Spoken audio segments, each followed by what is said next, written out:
Так, әріптестер, қазір мен жаңадан аккаунт аштым. Мына жаңадан аккаунт аштым, иә, мінекей.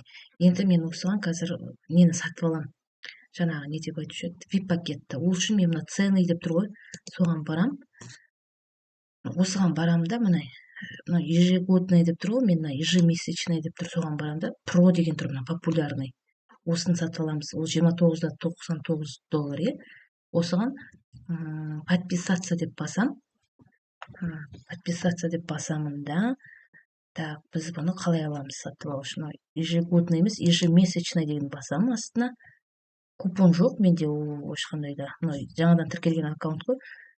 Так, мына далее басам. Міне, далені басамын да.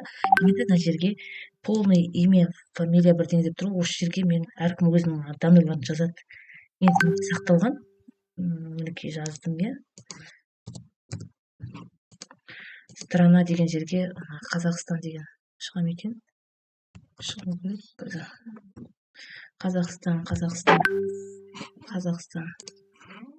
Так, мына жерде Қазақстан дегенді қарайық.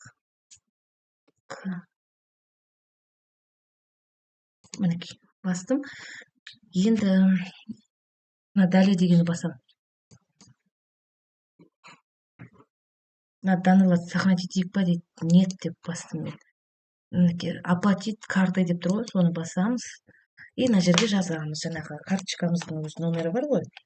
Мысалы, Каспийден аласыз ба ақшаны, Каспийдің номерін жазасыз.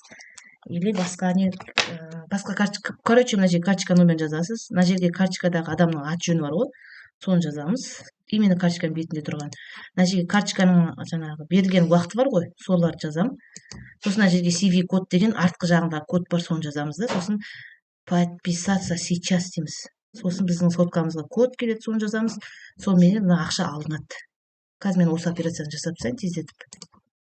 Мінекей, қазір мен $29.9 жіберіп жатырмын. Карточкамнан алып, код келу керек маған. Келді. Мына жерге отправить код деген жерге жазамын. Одноразовый код келеді ғой өзі бізге. Отправить деймін. Қазір күтеміз.